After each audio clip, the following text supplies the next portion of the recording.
بسم اللہ الرحمن الرحیم الحمدللہ وحدہ والصلاة والسلام علی من لا نبی بعد اما بعد فإن اصدق الکلام کلام اللہ وخیر الہدی ہدی محمد صلی اللہ علیہ وسلم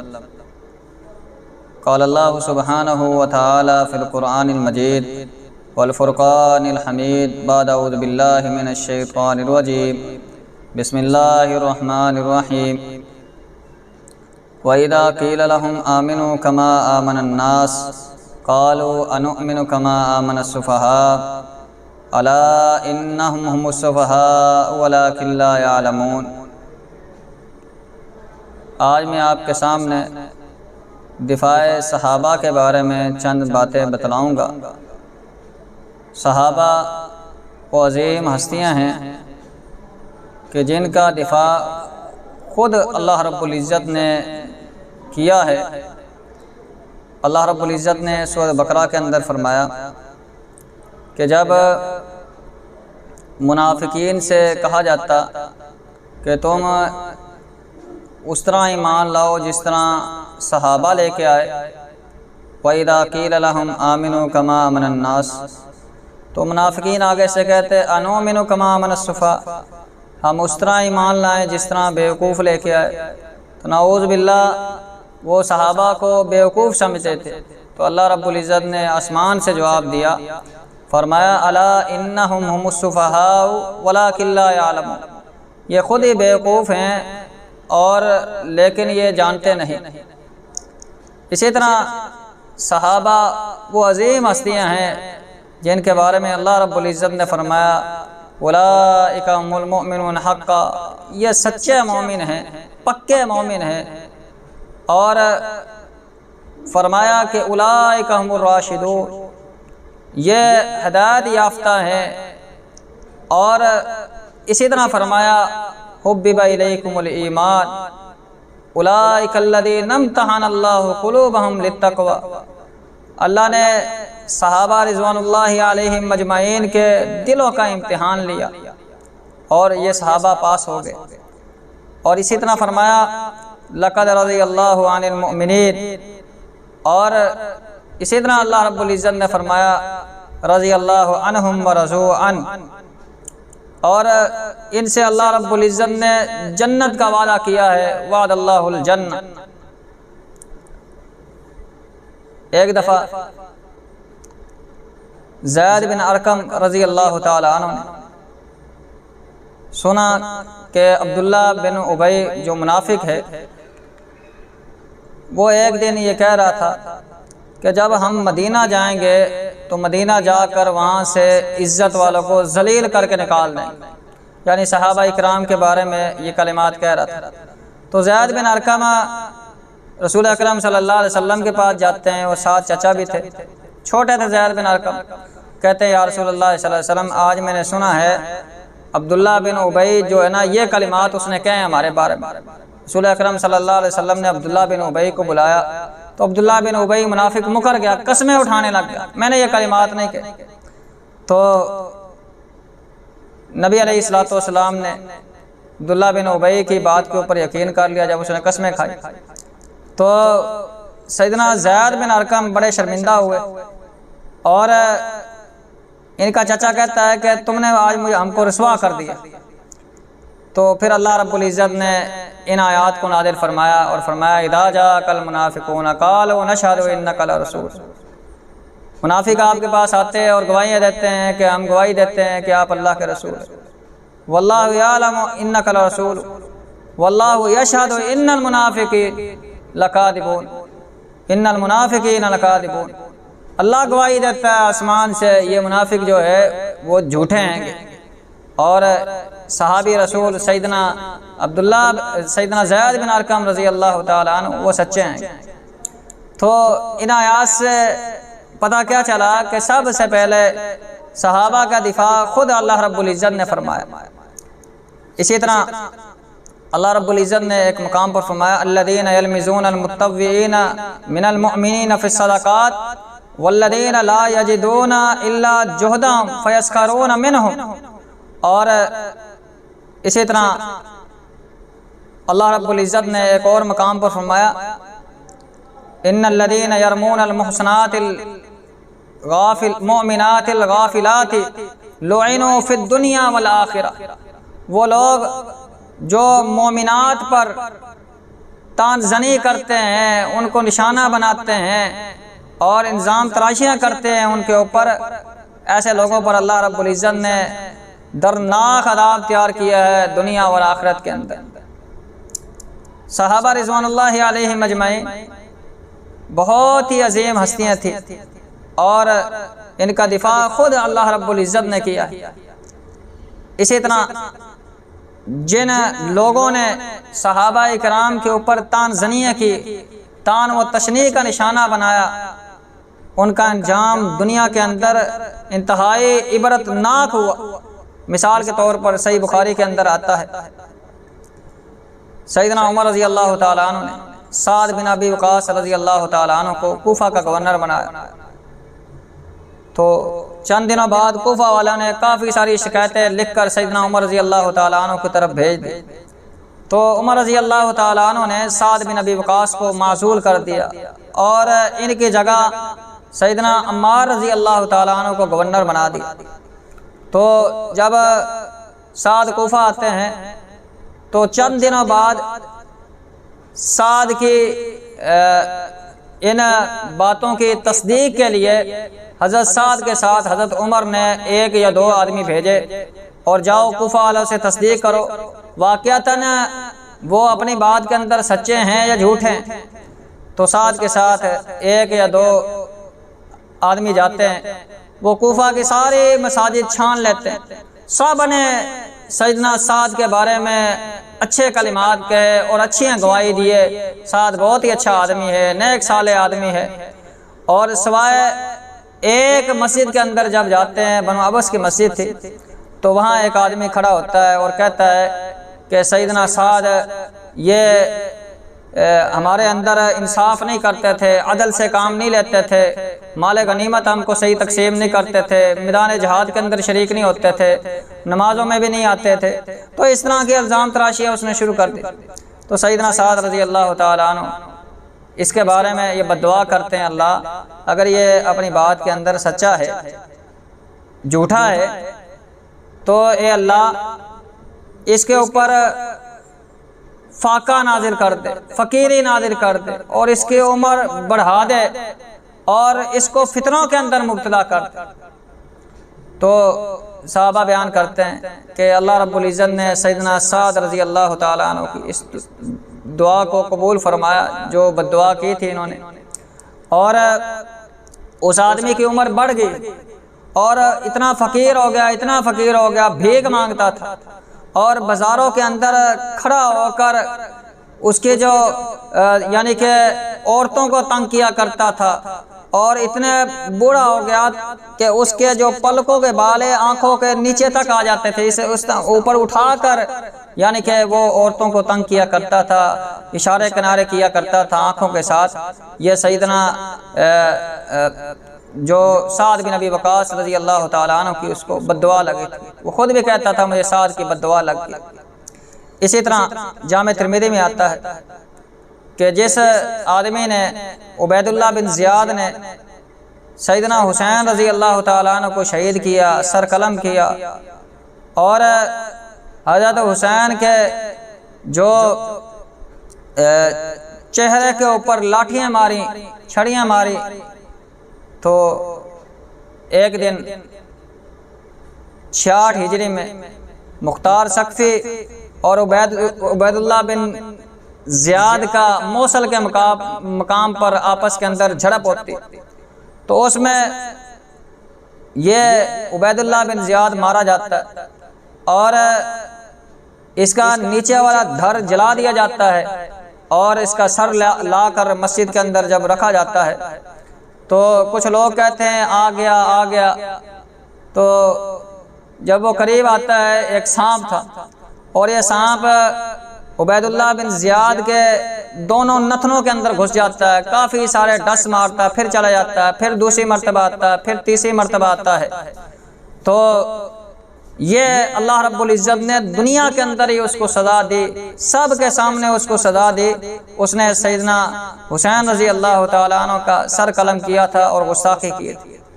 اسی طرح طبرانی کے اندر آتا ہے سیدنا سعد بن ابی وقاص رضی اللہ تعالیٰ عنہ جا رہے تھے، ایک آدمی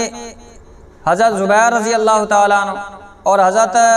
علی رضی اللہ تعالیٰ عنہ اور حضرت طلحہ رضی اللہ تعالیٰ عنہ کو برا بھلا کہہ رہا ہے اور بار بار کہہ رہا ہے۔ تو یہ سیدنا سعد بن ابی وقاص ان کو روکتے ہیں اور کہتے ہیں کہ تو کیوں ان کو برا بھلا کہہ رہے ہیں؟ اللہ نے ان کے اعمال کا بدلہ ان کو دے دیا اور تو ان کو کیوں برا بھلا کہتا ہے؟ تو وہ آگے سے کہتا ہے کہ تو کو نبی ہے۔ تو سیدنا سعد بن ابی وقاص نے بد دعا کی، اللہ اگر یہ اپنی بات کے اندر جھوٹا ہے تو اس کو دنیا کے اندر ابھی اس کو عبرت کا نشانہ بنا دے۔ تو اسی وقت ہی کچھ اونٹ جا رہے تھے، اس اونٹوں میں ایک اونٹنی لمبے قد والی اونچی کوہان والی وہ آتی ہے اور آ کر اس آدمی کو اچک کے لے جاتی ہے اور اس کو مار مار کے اس کا چہرہ بگاڑ دیتی ہے جس نے یہ گستاخی کی تھی۔ اور لوگ کہہ رہے تھے سیدنا سعد رضی اللہ تعالیٰ عنہ کی بد دعا جو انہوں نے کی تھی، اللہ رب العزت نے ان کی اس دعا کو قبول فرما لی۔ اسی طرح ایک آدمی ابن منیر نامی آدمی سیدنا ابو بکر صدیق رضی اللہ تعالیٰ عنہ اور سیدنا عثمان رضی اللہ تعالیٰ عنہ کی بہت زیادہ گستاخیاں کیا کرتا تھا اور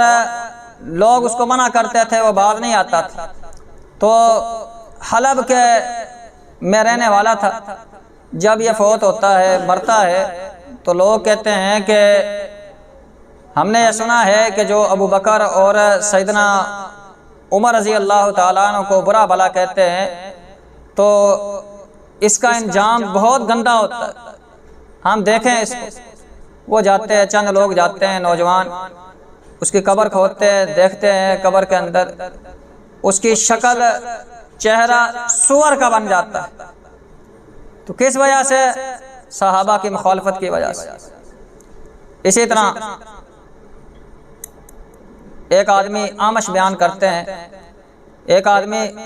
سیدنا حسین رضی اللہ تعالیٰ عنہ کی قبر کے اوپر پخانہ کیا کرتا تھا، لوگ اس کو روکتے تھے، وہ باز نہیں آتا تھا۔ تو چند دنوں بعد وہ آدمی پاگل ہو جاتا ہے اور اس کے جسم پر خارش لگ جاتی ہے اور سارے گھر والے اس کے پاگل ہو جاتے ہیں اور خارش کر کر کے ان کا جو جسم ہے سفید ہو جاتا ہے۔ اسی طرح ایک اور آدمی تھا، آمش بیان کرتے ہیں، وہ سیدنا حسن رضی اللہ تعالیٰ عنہ کی قبر کے اوپر پخانہ کرتا تھا۔ تو جب وہ آدمی لوگ اس کو منع کرتے ہو باز نہیں آیا تو ایک وقت ایسا آیا وہ آدمی پاگل ہو گیا اور بازاروں کے اندر کتوں کی طرح بھونکتا تھا جس سے کتے بھونکتے، اور جب وہ آدمی مرا ہے تو قبر سے اس کے کتے کے بھونکنے کی آواز آتی تھی۔ تو اسی طرح سیرہ اعلام النبلاء کے اندر لکھا ہے، قاضی ابو طیب بیان فرماتے ہیں، کہتے ہیں کہ ایک آدمی مسجد منصور کے اندر آیا، اس نے حدیث مسرات کے بارے میں سوال کیا۔ مسرات کا معنی یہ ہے کہ بکری یا بھینس کے دودھ تھنوں کے اندر 1 یا 2 دن چھوڑ دیا جائے پھر اس کو بیچا جائے، اس کے جان بوجھ کے بیچنا۔ تو اس مفتی صاحب نے کہا کہ سیدنا ابو ہریرہ اس حدیث سے یہ استدلال کرتے، یہ دلیل لیتے۔ تو آدمی آگے سے کہتا ہے کہ ابو ہریرہ تو غیر فقیہ تھے، یہ کلمات کے اچانک چھت سے ایک سانپ گرتا ہے، اس کے پیچھے بھاگتا، وہ آدمی آگے آگے بھاگ رہا ہے۔ تو لوگ کہہ رہے توبہ کر لے، توبہ کر لے۔ وہ پھر کہہ دیتا ہے تو میں نے توبہ کی پکی سچی۔ پھر وہ سانپ اس سے بکھر جاتا ہے اور اس کے بعد نظر ہی نہیں آیا وہ سانپ کہاں چلا گیا۔ یہ ہے جو لوگ صحابہ کی گستاخیاں کرتے ہیں، اللہ رب العزت نے دنیا میں ہی ایسے لوگوں کو عبرت کا نشانہ بنا دیا اور دنیا میں ہی ان لوگوں کو سزائیں دی جو ان پاک دامن ہستیوں کی گستاخیاں کرتے ہیں اور زبان درازیاں کرتے ہیں۔ اسی طرح رافضی ناصبی سیدنا ابو بکر صدیق رضی اللہ تعالیٰ عنہ کی بہت زیادہ گستاخی کرتے ہیں اور حوالہ دیتے ہیں صحیح بخاری کا۔ صحیح بخاری کے اندر یہ آتا ہے کہ ایک دن سیدنا فاطمہ رضی اللہ تعالیٰ عنہ آتی ہے سیدنا ابو بکر کے پاس رضی اللہ تعالیٰ عنہ کے پاس، کہتی ہے کہ میری باپ کے وراثت میں سے مجھے حصہ دیجیے۔ تو ابو بکر صدیق رضی اللہ تعالیٰ عنہ سمجھاتے ہیں، کہتے ہیں کہ نبی علیہ الصلوۃ والسلام نے فرمایا تھا انبیاء جو بھی چیز جو بھی ترکہ چھوڑ جاتے ہیں، مال چھوڑ جاتے ہیں، وہ وراثت نہیں ہوتا، وہ صدقہ ہوتا ہے۔ اور ہاں میں یہ کر سکتا ہوں جس طرح نبی علیہ الصلوۃ والسلام اس باب فدق سے اپنے ازواج کو خرچہ راشن وغیرہ دیتے تھے، میں بھی آپ کو دیتا ہوں۔ تو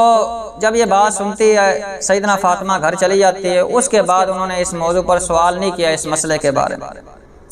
رافضی اور ناصبی اس بات کو اتنا اچھالتے ہیں وہ کہتے ہیں کہ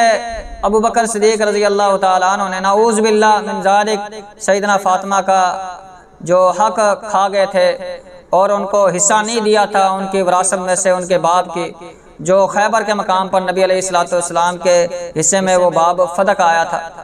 تو اس طرح کے الزام تراشیاں کرتے اور سیدنا فاطمہ رضی اللہ تعالی عنہ نبی علیہ الصلوۃ والسلام کی وفات کے 6 ماہ بعد وفات پا جاتے ہیں، اور پھر الزام تراشیاں اس سے بڑی کرتے ہیں کہ حضرت علی رضی اللہ تعالیٰ عنہ ویسے ہی دفنا دیتے ہیں، اور صحابہ اکرام ابو بکر شریک نہیں ہوئے، سیدنا عمر شریک نہیں ہوئے۔ تو حالانکہ تاریخ کے اندر لکھا ہوا ہے سیدنا ابو بکر بھی جنازے کے اندر شریک تھے، سیدنا عمر بھی تھے، سیدنا عثمان، دیگر صحابہ بھی سیدنا فاطمہ رضی اللہ تعالیٰ عنہ کے جنازے کے اندر شریک تھے۔ اور یہی لوگ جو فاطمہ رضی اللہ تعالیٰ عنہ کو کی فضیلت بیان کرتے ہیں، اور فضیلت بیان کرتے کرتے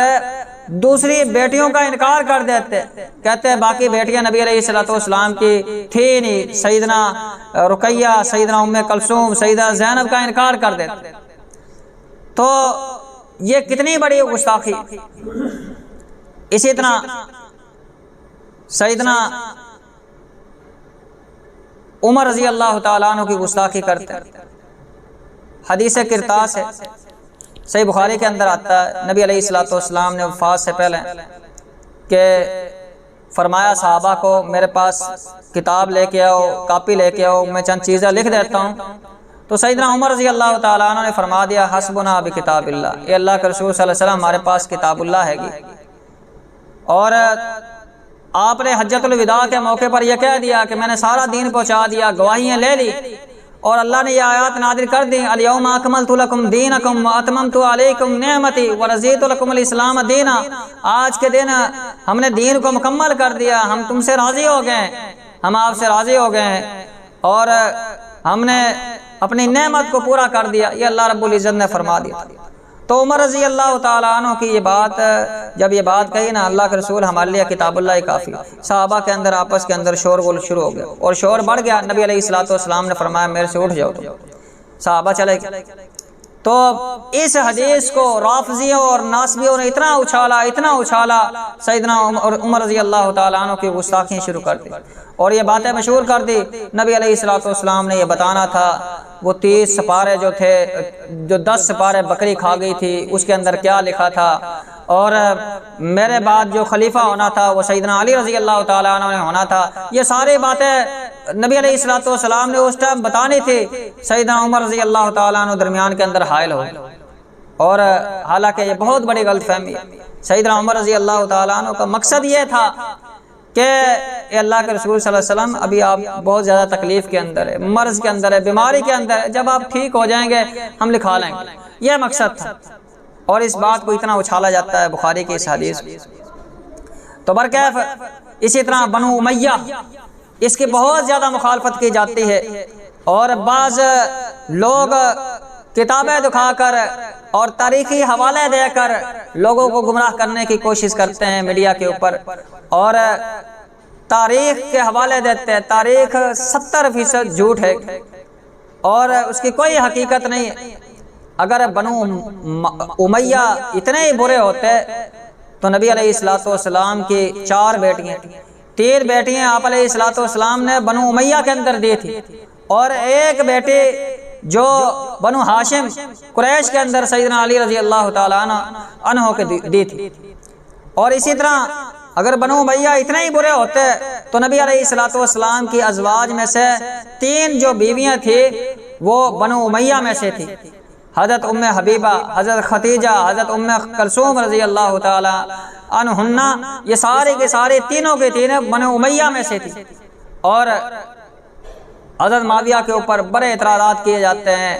اور یہ بنو امیہ میں سے تھے، نبی علیہ السلام کے عظیم صحابی تھے، کاتب الوحی صحابی، اور اس امت کے ماموں تھے، اور نبی علیہ السلام نے ان کے لیے دعا کی تھی، اللہم اجعلہ ہادیا مہدیا، اللہ اس کو ہدایت والا بنا دے اور اس سے لوگ ہدایت لیں، اور اس کے ذریعے کافی سارے لوگ ہدایت پر آ جائیں۔ نبی علیہ السلام نے سیدنا معاویہ رضی اللہ تعالی عنہ کے بارے میں دعا کی، اور رافضی ناصبی بہت زیادہ ان سیدنا معاویہ رضی اللہ تعالی عنہ کی گستاخی کرتے ہیں۔ اسی طرح صحابہ آپس کے اندر ان کی رشتہ داریاں تھی، اور کسی قسم کا کوئی بغض عداوت نہیں تھی۔ اگر خلافت کا مسئلہ ہوتا، سیدنا علی رضی اللہ تعالیٰ عنہ ناراض ہوتے سیدنا ابو بکر صدیق رضی اللہ تعالیٰ عنہ پر، تو تاریخ کے اندر آتا سیدنا علی رضی اللہ تعالیٰ عنہ کی جو بھابھی تھی، آپ کے بھائی جعفر طیار کی بیوی، جعفر طیار کی شہادت کے بعد خود علی رضی اللہ تعالی عنہ نے اسماء بن امیس کا نکاح سیدنا ابو بکر صدیق رضی اللہ تعالی عنہ سے کی۔ اگر اتنی عداوت ہوتی تو ایسا نہ کر۔ اور اسی طرح سیدنا علی رضی اللہ تعالی عنہ نے اپنے بیٹوں کا نام، ایک کا نام محمد رکھا، ایک کا نام ابو بکر رکھا، ایک کا نام عمر رکھا، اور کتنی کیوں؟ یہ اس محبت کی وجہ سے۔ اور قربان جاؤں اس بیٹے پر، ایک دن سیدنا علی رضی اللہ تعالیٰ عنہ کا بیٹا محمد پوچھتا، ابو جان افضل الناس بعد نبی صلی اللہ علیہ وسلم، اللہ رب العزت کو پتا تھا نبی علیہ السلام کے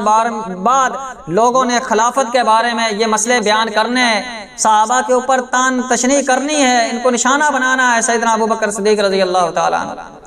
تو اللہ رب العزت نے سیدنا علی رضی اللہ تعالیٰ عنہ کی زبانی یہ کلوا دیا۔ علی رضی اللہ تعالیٰ عنہ کا بیٹا پوچھتا کہ ای الناس افضل بعد النبی صلی اللہ علیہ وسلم، ابو جان یہ بتا دیجئے نبی علیہ السلام کی وفات کے بعد آپ کے پاس لوگوں میں سے سب سے افضل کون ہے؟ کہا ابو بکر۔ ثم پھر کون ہے؟ کہا عمر ہے۔ پھر سوال کا انداز ہی چینج کر لیا، ثم انتا پھر آپ ہیں؟ کہا نہیں، لا، ثم عثمان پھر عثمان۔ تو اللہ رب العزت کو پتا تھا کہ نبی علیہ السلام کے بعد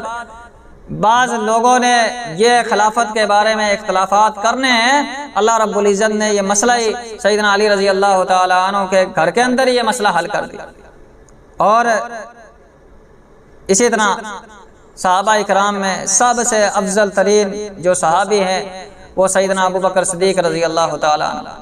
اور سب سے زیادہ اعتراضات بھی ان کے اوپر کیے جاتے ہیں۔ اور اگر تاریخ کا مطالعہ کیا جائے، جو صحابہ کے موضوع پر کتابیں لکھی گئی ہیں، یہ ابو بکر صدیق رضی اللہ تعالیٰ عنہ کا واحد گھرانہ ہے۔ 1,40,000 کم و پیش صحابہ اکرام میں سے جن کے 4 پشتے جن کو صحابیت کا مقام ملا، یہ 4 واحد صحابی ہے۔ مثال کے طور پر ابو بکر صدیق رضی اللہ تعالیٰ عنہ بھی صحابی، ان کا باپ ابو قحافہ بھی صحابی، ابو بکر کا بیٹا عبد الرحمن بھی صحابی، عبد الرحمن کا بیٹا محمد بھی صحابی، اور بیٹی کی طرف سے بھی 4 نسلیں، 4 پشتے ہیں جن کو صحابیت کا مقام ملا، صحابہ کا مقام ملا۔ ابو بکر کی بیٹی اسماء صحابی، اسماء کا والد ابو بکر صحابی، ابو بکر کا والد ابو قحافہ صحابی، اور اسماء کا بیٹا عبداللہ بن زبیر صحابی۔ یہ 4 پشتے، 4 نسلیں، 1,40,000 کم و بیش صحابہ میں سے جن کو شرف صحابیت کا مقام ملا، ان کے اوپر اتنی تان تشنیع کی جاتی ہے۔ اللہ رب العزت نے ان کے بارے میں فرمایا اولئک هم الراشدون اولئک هم المؤمنون حقا وعد اللہ الجنہ وَلَقَدْ عَفَا اللَّهُ عَنْهُمْ، اللہ نے ان سے درگزر کر دیا، جو بھی ان سے کمیاں کوتاہیاں ہوگی اللہ نے ان کو معاف کر دیا۔ تو ہم کون ہوتے ہیں ان کے اوپر تان تشریح کرنے والے؟ اور نبی علیہ الصلوۃ والسلام نے فرمایا تھا احفظونی فی اصحابی، میری خاطر میرے صحابہ کی حفاظت کرنا، اکرموا فی اصحابی، میری خاطر میرے صحابہ کی تعظیم کرنا، لا تسبوا اصحابی، میرے صحابہ کو برا بھلا نہ کہنا۔ اور اس سے بڑھ کر بڑی بات کون سی ہو سکتی ہے؟ مسند احمد کے اندر آتا ہے، رسول اکرم صلی اللہ علیہ وسلم نے فرمایا، طبرانی میں بھی آتا ہے، اللہ اللہ صحابی، اللہ اللہ صحابی، لوگوں صحابہ کے معاملے میں اللہ سے ڈرتے رہنا، صحابہ کے معاملے میں اللہ سے ڈرتے رہنا، صحابہ کے معاملے میں اللہ ڈرتے رہنا، لا تتخذوہم غرضا بعدی، میرے بعد صحابہ کے اوپر تان زنی نہ کرنا، مخالفت نہ کرنا صحابہ کی۔ اور فرمایا فمن حبم فبحبی حبم، جو صحابہ سے محبت کرے گا وہ میری محبت کی وجہ سے صحابہ سے محبت کرے گا، ومن ابغضہم فببغضی ابغضہم،